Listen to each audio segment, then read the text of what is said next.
पैगंबर अकरम से सवाल किया, या रसूल अल्लाह, मेरी माँ बहुत ज्यादा ज़ईफ है, बहुत ज्यादा लाचार है, मजबूर है, वो कहीं जान नहीं सकती, कहीं जा नहीं सकती।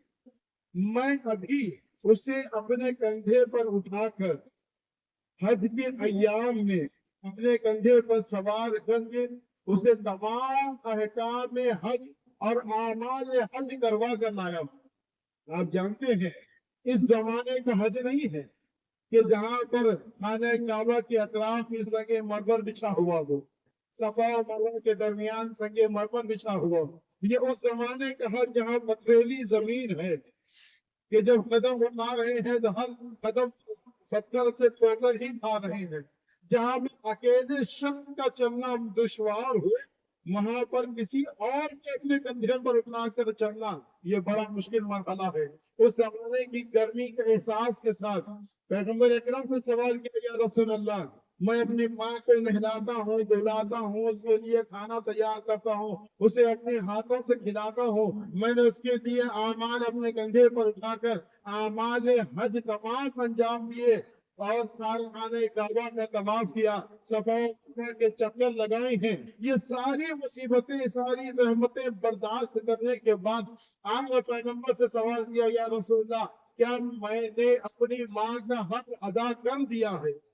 क्या मैंने अपनी माँ का हक अदा कर दिया है? जैसे ही सवाल किया, पैगंबर के माथे पर शिकन आए, कहा, खबरदार सुन ले, जब तेरी माँ ने तुझे अपने 9 महीने अपने पेट में रखा था और एक रात इस पेट की तकलीफ के साथ कि जब तू पेट में है, सिर्फ रात में एक करवट बदली थी, वो करवट का हक भी अभी तो अदा नहीं कर पाया।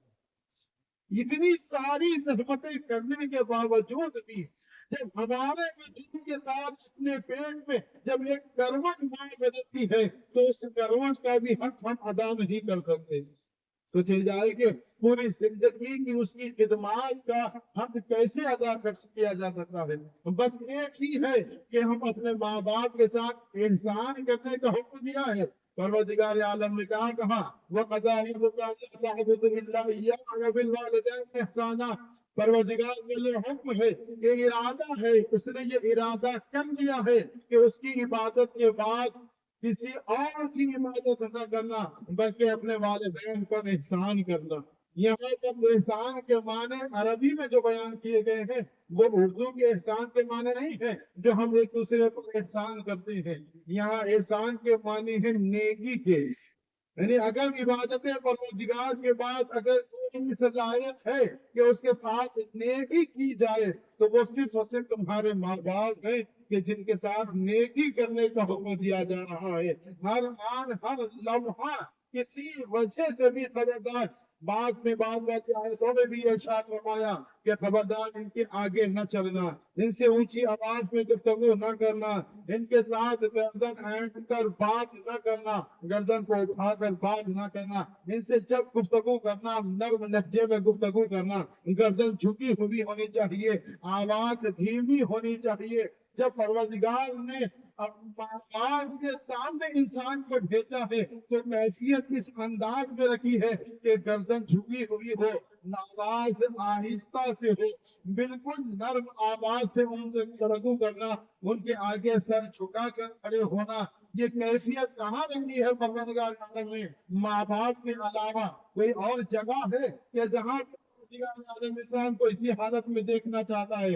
कोई और जगह नहीं है सिवाय उस मकाम के जिसे हम नमाज कहते हैं। नमाज की कैफियत भी बिल्कुल ऐसे ही है कि जब नमाज में खड़े हो तो आहिस्ता से सूरों की तिलावत करना, सर झुका होना चाहिए, नजरें नीची होनी चाहिए। यानी ये अंदाज में परवरदिगार अपनी बात में जिस अंदाज में बुला रहा है, माँ बाप के सामने भी उसी अंदाज में भेज रहा है। तो मुकाम माँ बाप, मुकाम वालिदैन को हम समझ सकते हैं कि कितना बड़ा मुकाम परवरदिगार आलम ने वालिदैन को दिया है। कि काश के हम उसकी अजमत को समझ पाते, काश के वो कैफियतों को हम दर्द कर पाते कि जो मुकाम और मर्तबा खुदा आलम ने माँ बाप को अता फरमाया है।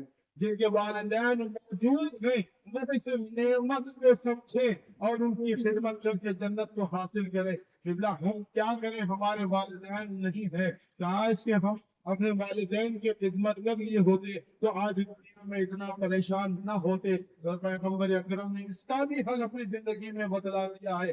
جب شخص آ کر پیغمبر سے سوال کیا، یا رسول اللہ ہمیشہ بیمار رہتا ہوں، مالی دنیاوی مال میرے پاس نہیں ہے، ہمیشہ مصیبتوں میں مبتلا رہتا ہوں۔ پیغمبر نے کہا جاؤ اپنے ماں باپ کی خدمت کرو اور ان سے کہو کہ وہ تمہارے لیے دعا کرے، تمہاری مشکلات دور ہو جائیں گی۔ کہا یا رسول اللہ میرے ماں باپ اس دنیا میں موجود نہیں ہے۔ کہا کہ ٹھیک ہے ان کی قبروں پر جاؤ، ان کی قبروں پر جا کر ان کے لیے دعا مغفرت کرو، وہ تمہارے لیے دعا کریں گے۔ کہا یا رسول اللہ مجھے یہ بھی نہیں معلوم کہ میرے ماں باپ کی قبریں کہاں پر۔ پیغمبر نے انگلی سے اشارہ کرتے اشارے سے دو قبروں کے نشان بنائے، کہا اس طریقے سے قبروں پر اپنے انگلی سے نشان بناؤ، ایک پر اپنی ماں کا نام لکھو اور ایک پر اپنے باپ کا نام لکھو، اور یہ تصور کرو کہ یہ تمہارے ماں باپ کی قبریں ہیں، ان کی مغفرت کے لیے دعا، تمہارے لیے دعا کریں گے، تمہاری مشکلات حل ہو جائیں گی۔ یعنی اگر دنیا میں موجود ہیں تو نعمت سمجھ کر ان کے لیے خدمت کریں، اور پھر دنیا سے چلے گئے ہیں تو ہم نصیب سمجھ کر ان کے لیے مغفرت کی دعا کریں۔